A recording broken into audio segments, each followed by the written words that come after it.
मैं अपने new portal classes में आप सभी का बहुत बहुत स्वागत करता हूं। तो देखिए, हमने जैसा कि पॉलिटी के 2 भाग पढ़ लिए हैं, भाग फर्स्ट, भाग सेकंड। तो आज हम लेकर के आए हैं वीडियो में भाग 3। भाग 3 का संबंध किससे? मौलिक अधिकार से, ठीक ना। संविधान का भाग 3 किससे संबंधित है? मौलिक अधिकार। पढ़ा होगा। भाग फर्स्ट संबंधित है संघ एवं राज्य क्षेत्र से, भाग 2 नागरिकता, भाग 3 मौलिक अधिकार, भाग 4 और राज्य के नीति निर्देशक तत्व, और भाग 4 का क्या हो गया? मौलिक कर्तव्य। भाग 5 हो गया संघ, भाग 6 हो गया ऐसे राज्य। आगे बढ़ता चला जाएगा। तो हम इसी सीरीज में आगे बढ़ते हुए भाग 3 को आज हम लोग शुरू करते हैं। देखिए भाग 3, भाग 3 आ रही है वीडियो बराबर। देखिए भाग 3 में चर्चा है किसकी? मौलिक अधिकारों की।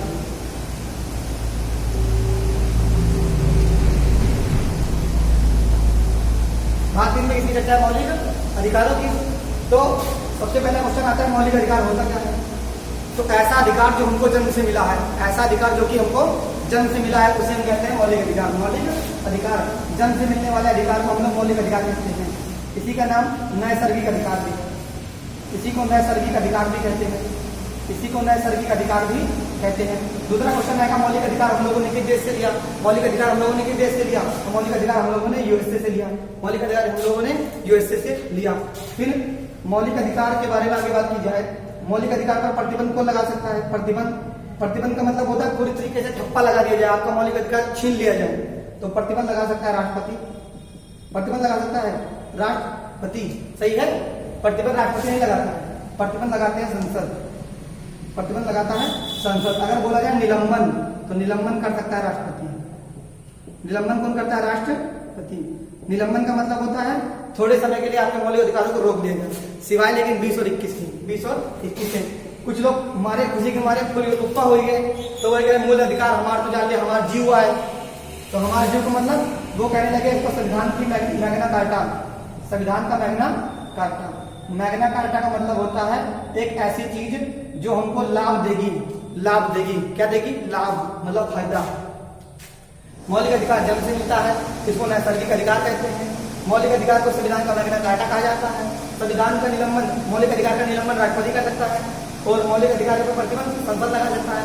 मौलिक अधिकार हम लोगों ने किस देश से लिया? यूएसए से लिया। कहां से लिया? यूएसए से। अब मौलिक अधिकार है कितने? टोटल 6 हैं। इसकी वीडियो मैंने ऑलरेडी अपलोड कर दी है। मैंने ट्रिक भी बताई थी, 5 4 5 2 1, 5 4 5 2 1। तो उसकी चर्चा आज हम लोग करते हैं, ठीक। मौलिक अधिकारों की चर्चा हम लोग आगे करने चलते हैं। भाग के अंदर 14, 15, 16, 17, 18 आर्टिकल, इनको अलग पढ़ना है। फिर है 19, 20, 21, 22 स्वतंत्रता का अधिकार अलग पढ़ना है। फिर है 23, 24 शोषण के विरुद्ध अधिकार, इसको अलग पढ़ना है। नीचे तो वीडियो आ रही है पूरी। 24, 25 हो गया। फिर है वो 25, 26, 27, 28, इनको हमें अलग सीरियल में पढ़ना है। बचता है 29, 30, इनको अलग पढ़ना है। 31 नंबर में आता है संपत्ति का अधिकार। पहले हम लोग 30 तक देख लेते हैं, 32 में भी समय लगेगा दोस्तों, हम अगली वीडियो में देखेंगे। जल्दी जल्दी इनको रिवीजन मार लेते हैं। देखिए आर्टिकल 14 में क्या है? विधि के समक्ष समानता। आर्टिकल 14 में विधि के समक्ष समानता। आर्टिकल 14 में विधि के समक्ष समानता। विधि के समक्ष का मतलब कानून के समक्ष सब लोग बराबर है, कानून के समक्ष सब लोग बराबर है। तो विधि के समक्ष समानता, विधि के समक्ष समानता आर्टिकल नंबर 14 में। आर्टिकल 15 में क्या है? आर्टिकल 15 में है जाति, लिंग, धर्म, जाति, लिंग, धर्म, जन्म स्थान आदि के आधार पर आप लोग लड़ाई नहीं करोगे, समानता रखोगे। कोई छोटी बड़ी जात को लेकर नहीं कूदेगा, धर्म को लेकर के नहीं कूदेगा। आर्टिकल 14 में क्या? विधि के समक्ष समानता। आर्टिकल चलते हैं 16 में। 16 में है लोक नियोजन। 16 में है लोक नियोजन की समानता। लोक नियोजन का सिंपल सा मतलब होता है सरकारी नौकरी। लोक का मतलब होता है सरकारी, नियोजन का मतलब होता है संस्था या नौकरी। तो कोई भी सरकारी संस्था है, उसमें सभी को प्रतिभाग करने का अवसर देना चाहिए, चाहे एससी हो, चाहे एसटी हो, ओबीसी हो, चाहे जनरल हो, सबको प्रतिभाग करने का समान अवसर देना चाहिए। ऐसा बोलता है आर्टिकल 16। आर्टिकल 17 बोलता है छुआछूत का अंत, छुआछूत का अंत, इसी को कहते हैं अस्पृश्यता का अंत, अस्पृश्यता का अंत। आर्टिकल 18 का कहता है? आर्टिकल 18 कहता है उपाधियों का अंत। आर्टिकल 18 उपाधियों का अंत।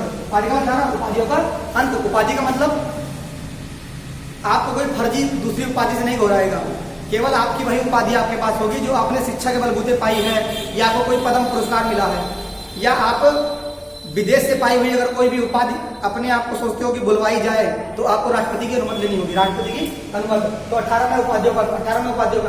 चलो रिवीजन मार देते हैं स्पीड से रिवीजन। 14 में है विधि के समानता, 15 में जात धर्म लिंग के आधार पर, 16 में है लोक नियोजन, 17 में आस्पृश्यता, 18 में है आपका उपाधियों का अंक, 18 में उपाधियों का अंक, 17 में आस्पृश्यता का अंकता, उसके बाद 16 में लोक नियोजन, 15 में जात धर्म लिंग, 14 में विधि के समानता, 14 में विधि के समानता, 15 में जात धर्म लिंग, 16 में लोक नियोजन, 17 में आस्पृश्यता, 18 में आपको उपाधियों का अंक।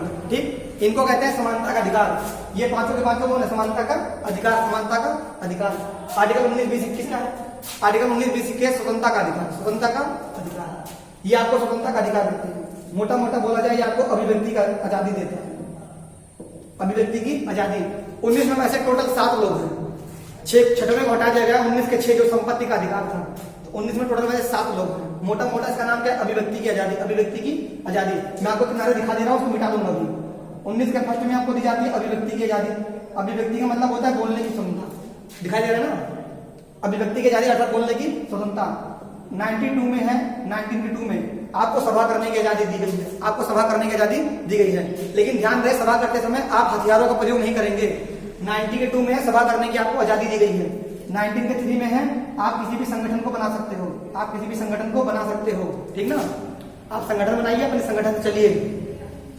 आर्टिकल 4 में है आप विदेश भ्रमण कर सकते हो, विदेश नहीं सॉरी देश, आप भारत भर में चाहे मन गए वहां घूम सकते हो, भ्रमण करने की आपको आजादी है। 5वें में है भ्रमण के बाद आपके मन में क्या विचार आएगा? हमको कहीं रहना भी तो होगा। जब घूमे टहलोगे तुम्हारा मन जीवान हो जाए, जीवान हो जाए बस क्या कर दो, तुम्हें कहीं बसना होगा, तो बसने की आजादी, बसने की आजादी। ठीक, कैट हो गया। 6वें नंबर का संपत्ति का अधिकार जो हटा दिया गया है, संपत्ति का अधिकार हटा दिया गया है। 7वां दिखाई दे रहा है वीडियो में, नहीं दिखाई दे रहा ना, नीचे के 2 नहीं दिखाई दे रहे होंगे, कोई बात नहीं, सुन लीजिए सब लोग वीडियो वाले। आर्टिकल 7 में हम लिख भी नहीं रहे हैं। आर्टिकल 7 में है 19 के व्यवसाय का अधिकार, व्यवसाय का अधिकार। आपको कहीं भी भारत में व्यवसाय करने का अधिकार है, आप कोई भी व्यवसाय अपना सकते हो, कर सकते हो। ये नहीं है कि जात विशेष पर कोई भी व्यवसाय है, ठीक ना। तो ये 19 में हो जाते हैं। अभिव्यक्ति की आजादी, सभा करने की आजादी, संगठन, उसके बाद आप घूमे टहलिए, आप बसिए, सब संपत्ति का अधिकार हटा दिया गया है।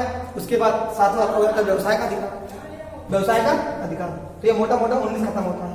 चलते हैं 20 में है एक गलती की 1 सजा, एक गलती की 1 सजा, एक गलती की 1 सजा। 20 में क्या है? एक गलती की 1 सजा, एक गलती की 1 सजा है। आर्टिकल 20 में एक गलती की 1 सजा। उसके बाद आपको सजा जो दी जाएगी वो प्रेजेंट टाइम में जो कानून होगा उसके आधार पर आपको जो सजा दी जाएगी प्रेजेंट टाइम में उसी कानून के आधार पर। आर्टिकल 21 में है प्राणी एवं दैहिक स्वतंत्रता, प्राणी एवं दैहिक स्वतंत्रता। इसी में निजता का अधिकार भी है। ठीक, आपको जीवन जीने का अधिकार है, आपको जीवन जीने का अधिकार है, ठीक ना। प्राणी एवं दैहिक स्वतंत्रता, निजता, आप प्राइवेसी रख सकते हो, आप प्राइवेसी रख सकते हो। आर्टिकल 22 में क्या है? आर्टिकल 22 में है गिरफ्तारी से संबंधित। अगर आपको कोई गिरफ्तार करने आया है तो पहले वो वारंट दिखाए, पहले वो वारंट दिखाए। मान लीजिए वो गिरफ्तार करके आपको ले भी गया, जेल में डाला, तो 24 घंटे के अंदर अंदर वो न्यायालय के सामने प्रस्तुत करे आपको 24 घंटे के अंदर न्यायालय के सामने प्रस्तुत करे, वो भी शरीर के साथ में, साथ शरीर ही नहीं, कपड़ा लिया जमा कर दिए, तुमको मार फेंक दिए, तुम्हारे शरीर के साथ तुमको न्यायालय में प्रस्तुत करना उनको अनिवार्य है। आर्टिकल 22। आर्टिकल 23 में है जबरदस्ती, आर्टिकल 23 में है जबरदस्ती। आप किसी से भी कोई भी जबरदस्ती काम नहीं करवा सकते हो। आर्टिकल 24 में है 14 साल से छोटे बच्चों से आप कोई भी काम नहीं करवा सकते हो। 14 साल से छोटे बच्चे से आप कोई भी खतरनाक काम नहीं करवा सकते हो, खतरनाक काम नहीं करवा सकते हो। आर्टिकल 25 में क्या है? आर्टिकल 25 ये सब है धर्म से संबंधित, किससे संबंधित? धर्म। तो आर्टिकल 25 में है व्यक्तिगत स्वतंत्रता, व्यक्तिगत स्वतंत्रता। आर्टिकल 25 में व्यक्तिगत स्वतंत्रता, आर्टिकल 25 में व्यक्तिगत स्वतंत्रता। आर्टिकल 26 में है सामूहिक स्वतंत्रता, आर्टिकल 26 में सामूहिक स्वतंत्रता, सामूहिक धार्मिक स्वतंत्रता। ये धर्म की बात हो रही है ना। आर्टिकल 25 में है व्यक्तिगत स्वतंत्रता, आर्टिकल 26 में धार्मिक सामूहिक स्वतंत्रता, मतलब सामूहिक धार्मिक स्वतंत्रता। आर्टिकल 27 में है, आर्टिकल 27 में, आर्टिकल 27 में यह है कि जैसे कोई भी धार्मिक स्थान है, धार्मिक धन पर, मतलब किसी भी समुदाय द्वारा जो धर्म है, धर्म के नाम पर इकट्ठे किए गए धन पर टैक्स नहीं लगेगा। धर्म के नाम पर इकट्ठे किए गए धन पर टैक्स नहीं लगेगा। शॉर्ट में लिख दे रहे हैं, धर्म के नाम पर इकट्ठे किए गए धन पर टैक्स नहीं लगेगा। धर्म के नाम पर इकट्ठे किए गए धन पर टैक्स नहीं लगेगा। और 28 आर्टिकल क्या बोलता है कि सरकारी धन से कोई भी धार्मिक काम नहीं करोगे, कोई भी धार्मिक काम, चाहे शिक्षा का संस्थान खोल दो, ठीक, या मदरसा खोल दो, तो सरकारी पैसों से आप कोई भी काम नहीं करोगे। मान के चला अगर गांव में कोई प्रधान बन गया मुस्लिम कास्ट का, तो एक तरफ मदरसे खोल डाले हो, जानता है फ्री पैसा आता है, तो सरकारी धन से कोई भी धार्मिक संस्था नहीं खोलेगा, चाहे शिक्षा हो कुछ भी हो। अब चलते हैं 29 और 30। आशा कर रहे हैं हम लोगों को याद हो रहा होगा, जल्दी से एक बार रिवीजन करवा देंगे, याद हो जाएगा, चिंता न करो। आर्टिकल 19 29 है। आर्टिकल 29 कहता है अल्पसंख्यकों को नहीं सताना है। अल्पसंख्यकों को उनकी कम संख्या देख करके, उनकी लिपि के आधार पर, उनके बोलचाल व्यवहार के आधार पर उनको सताओगे नहीं। तो यहाँ पर है अल्पसंख्यक, अल्पसंख्यक को सताना नहीं है, अल्पसंख्यक को सताना नहीं है। अगर अल्पसंख्यक को ज्यादा सताओगे तो क्या करेगा? कुछ नहीं करेगा। क्या करेगा अल्पसंख्यक? अल्पसंख्यक बेचारा अपना अलग स्कूल खोल देगा, अपना अलग स्कूल खोल सकता है। अल्पसंख्यक को आप ज्यादा सताओगे तो वो अपना अलग स्कूल खोल लेगा। अब चलते अवधि में याद करने भैया, देखिए सीधी सी बात है, ये होगा हिंदी, इसकी क्या बंद कर दोगे? अब देखिए सब लिख गया भैया आपके व्हाइट बोर्ड पे है, मेरी निगाहें आपके मोबाइल पे है। अब आप कंसंट्रेट होकर के हमको सुनिए और हम आपको बस पूरा मुद्दा खत्म, सब आपको याद कराएंगे चुटकियों में भी। देखिए गर्मी बहुत हो रही है। अब देखिए सबसे पहले चलते हैं समानता का अधिकार। समानता का अधिकार में आते हैं 5, कितने आते हैं? 5। 14 से लेकर 18 तक समानता का अधिकार, 14 से लेकर 18 तक समानता का अधिकार। आर्टिकल 14 में क्या है? विधि के समय समानता। आर्टिकल 15 में जात धर्म लिंग के आधार पर समानता। आर्टिकल 16 में लोक नियोजन की समानता, लोक नियोजन की समानता। आर्टिकल 17 तो सबसे इंपॉर्टेंट है, सबसे ज्यादा इंपॉर्टेंट, पेपरों में पूछे जाने वाला बार बार। आर्टिकल 17 अस्पृश्यता का अंत, अस्पृश्यता का अंत। आर्टिकल 18 में उपाधियों का अंत, आर्टिकल 18 में उपाधियों का अंत। ये होता है समता के अधिकार, समानता के अधिकार खत्म, इसको बंद करो। और समान स्वतंत्रता का अधिकार 19 से 22, 19 से 22। आर्टिकल 19 में क्या कहता है? आर्टिकल 19 बताइए भैया, स्वतंत्रता का अधिकार है, आपको अभिव्यक्ति की आजादी है, आपको अभिव्यक्ति की आजादी है। इसके अंदर आते हैं टोटल 7 लोग। 6वें को हटा दिया गया संपत्ति के अधिकार को। पहले में आता है आपको बोलने की स्वतंत्रता है, अभिव्यक्ति की आजादी है। महिलाएं अभिव्यक्ति में बोलना भी आता है, इशारा भी आता है। ये वह व्यक्ति है, होता नहीं है तो मिला तो बताइए, ये वह अभिव्यक्ति है। तो 19 के फर्स्ट में अभिव्यक्ति की आजादी है। 19 के बी में आता है सभा, आप सभा कर सकते हो। जैसे मान के चलिए अभी नकल हो जाए और तुम्हारा नंबर कम कर दिया जाए, तो तुम 10-15 लोग इकट्ठा होकर के जाइए, बोर्ड पहुंचिए, बोर्ड में अपनी बातों को रखिए, ईमानदारी से लीगल तरीके से रखिए। बस हथियार वगैरह लेकर के ना जाइए, बंदूक वगैरह, चाकू वगैरह, बस आपको सभा करने की आजादी है। 19 के 2 में। 19 के 3 में आप संगठन बना लीजिए, आप कोई भी संगठन बना लीजिए। आर्टिकल 4 में है चारों जगह घूमो, मतलब भ्रमण करो। आर्टिकल 19 के 4 में है भ्रमण करो, चारों जगह भ्रमण करो।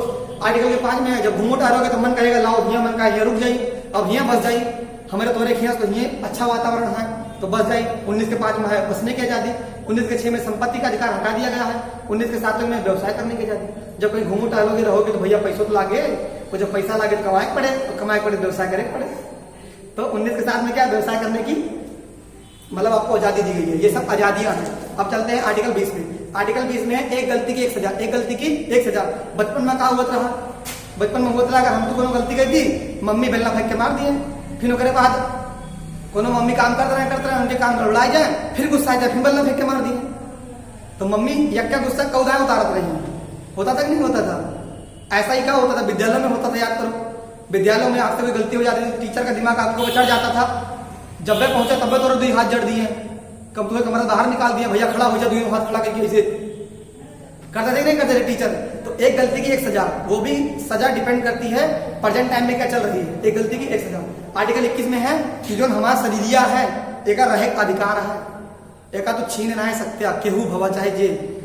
आर्टिकल 20 और 21 को पूरे आर्टिकलों में सबसे ज्यादा मजबूत माना जाता है, मूल अधिकारों में सबसे मजबूत 20 और 21। जबकि आर्टिकल 19 को कहा जाता है संविधान की रीढ़, संविधान की रीढ़। तो आर्टिकल 21 में क्या है? प्राण एवं दैहिक स्वतंत्रता, निजता का अधिकार भी है उसमें, निजता का अधिकार। बाद में 21 का कहा भी जोड़ा गया था, मैंने उसको बताया नहीं। बाद में 21 का कहा भी जोड़ा गया था जिसको कहते हैं शिक्षा का अधिकार, शिक्षा का अधिकार। 6 से 14 साल के बच्चे, 6 से 14 साल के बच्चों को प्राथमिक विद्यालयों में निःशुल्क शिक्षा दी जाएगी। बस वो थाली वाली लेके गए, अपन फटफट पीटे, अपन खाना लिए, लियो भगवान की कृपा से लाइट भी आ गई है। ठीक, अब ये 21 का हो गया। 22 पे चलते हैं। 22 में ये है कि अगर आपको कोई गिरफ्तारी करता है, मतलब ये गिरफ्तारी से संबंधित है, गिरफ्तारी से संरक्षण आपको देता है, अर्थात सुरक्षा। आपको कोई गिरफ्तार करने आए तो पहले वो वारंट दिखाए, वारंट दिखाता है, मान लीजिए आपको ले गया, जेल में रखा, तो 24 घंटे के अंदर आपको जेल के अंदर प्रस्तुत करे, जेल के अंदर प्रस्तुत करे। अब जेल के अंदर प्रस्तुत कर दिया न्यायालय में आप प्रस्तुत हो गए, उसके बाद क्या होगा? उसके बाद मान लीजिए आपके पास कोई भी वकील नहीं है लड़ने के लिए, तो आपको सरकार एक सरकारी वकील देगी, आपको सरकार सरकारी वकील देगी आपका अपना जो आपका केस है उसको लड़ने के लिए। आर्टिकल 22, तो ये खत्म हो जाता है स्वतंत्रता का अधिकार। आर्टिकल 23 में है आप किसी से जबरदस्ती बेगारी नहीं करवा सकते हो। आर्टिकल 24 में है 14 साल के बच्चों से कोई खतरनाक काम नहीं करवा सकते हो। शोषण के विरुद्ध अधिकार खत्म हो गया। चलते हैं 25 से 28। सबसे पहले व्यक्तिगत धार्मिक स्वतंत्रता है मुझको, हमारा जहां मन करेगा, मैं मुस्लिम हूं तो मैं टोपी लगाकर जाऊंगा, मैं पंडित हूं चुटकी रखूंगा, मैं मुसलमान हूं तो पूरा दढ़िया तो अपने पूरी दहिया ढक ली। जैसे काल मार्क्स ढके रहा, ना ढके रहा, पूरी दहिया ढक ले रहा दढ़िया से। ठीक, तो आप अपनी जात के हिसाब से तुम ऐसे भी रह सकते हो, तुम्हारा जैसा मन हो वैसे रहो। फिर सामूहिक धार्मिक स्वतंत्रता है। सामूहिक धार्मिक स्वतंत्रता किसमें? आर्टिकल नंबर 26 में। आर्टिकल 25 में व्यक्तिगत धार्मिक स्वतंत्रता है और आर्टिकल 26 में सामूहिक धार्मिक स्वतंत्रता। सामूहिक का मतलब समूह को पूरी स्वतंत्रता है, जो समूह धर्म से संबंधित है सबको स्वतंत्रता के अधिकार है आर्टिकल 26 में। आर्टिकल 27 में ये है, अगर आप धर्म के नाम पर कोई भी धन एकत्रित करते हो, धर्म के नाम पर धन एकत्रित करते हो तो उस पर टैक्स नहीं लगेगा, कोई भी आय नहीं लगेगा। आप मंदिर खोल के बैठ जाओ, दान पेटी का लियो, खूब गाँव भाषा मान, खूब दवाई का आपने कहा हुआ है टैक्स आवे, खूब दवाई के लोग दान करें, खूब दवाई दान करें, उस दान पेटी का त्योहार वह मैंने टैक्स लगेगा ना कुछ लगेगा। ठीक, तो कहने का मतलब ये है आर्टिकल 27 में कि धर्म के नाम पर एकत्रित किए गए धन पर कोई भी टैक्स नहीं लगता। इसके आगे चलते हैं 28 में। 28 में बोला गया है सरकारी धन से कोई भी धार्मिक कार्य नहीं करोगे, चाहे शिक्षा हो, चाहे तुम कुछ भी बनवा रहे हो, लेकिन धर्म के नाम पर कोई काम नहीं करोगे सरकारी पैसे से। अब चलते हैं 29 और 30, लास्ट बचा भैया। ठीक, बड़ी खुशी हो रही है आप लोगों के साथ में, कोऑपरेट कीजिए, बस आपको भी याद होगा। आर्टिकल 29 में आता है, आर्टिकल 29 में आपका है अल्पसंख्यकों से। अल्पसंख्यकों को, अगर ये अल्पसंख्यक आपके विद्यालय में गए हैं पढ़ने लिखने के लिए, तो आप इनकी संख्या को कम देख करके या इनके बोल बर्ताव, इनकी भाषा, इनके उठने बैठने को लेकर के अगर आप दुर्व्यवहार करते हो तो इसके खिलाफ है। आर्टिकल 29 में बोला गया है अल्पसंख्यकों को आप सताओगे नहीं। आर्टिकल 30 में है अगर आप इनको सताओगे तो भैया ये अपना विद्यालय अलग खोल लेंगे, सीधी सी बात है, कोई दिक्कत है नहीं। ये आर्टिकल 30 खत्म होता है। आओ चलते हैं फिर से एक बार रिवीजन करने। आर्टिकल 14 विधि के समस्त समानता, आर्टिकल 15 जात धर्म लिंग के आधार पर, आर्टिकल 16 लोक नियोजन, आर्टिकल 17 आस्पृश्यता का अंतर, आर्टिकल 18 उपाधियों का अंतर, आर्टिकल 19 अभिव्यक्ति की आजादी, 6 7वां देख लेना, आर्टिकल 20 एक गलती एक सजा, आर्टिकल 21 प्राणदेहिक एवं निजता की आजादी, आर्टिकल 22 में है गिरफ्तारी से संरक्षण, आर्टिकल 23 जबरदस्ती किसी से कुछ करवा नहीं सकते हो, आर्टिकल 24 है 14 साल से छोटे बच्चों को आप कोई भी खतरनाक काम नहीं करवा सकते हो, आर्टिकल 25 व्यक्तिगत धार्मिक स्वतंत्रता है, आर्टिकल 26 सामूहिक धार्मिक स्वतंत्रता है, आर्टिकल 27 कहता है आपसे, आर्टिकल 27 आपसे ये कह रहा है कि आप धर्म के नाम पर एकत्रित किए गए धन से कोई भी टैक्स नहीं लगता है उस पर। आर्टिकल 28 में कहता है कि सरकारी धन से कोई भी धार्मिक कार्य नहीं करोगे, शिक्षा वगैरह आप कोई विद्यालय नहीं खोलोगे, मदरसा वगैरह, या मान लीजिए आप कोई पंडित हो तो गुरुकुल वगैरह नहीं खोलोगे। ठीक, आर्टिकल 29 में आता है अल्पसंख्यकों को सताओगे नहीं, आर्टिकल 30 में आता है अगर सताओगे तो विद्यालय खोल लेंगे। वीडियो कैसी लगी जरूर बताइएगा। जय हिंद।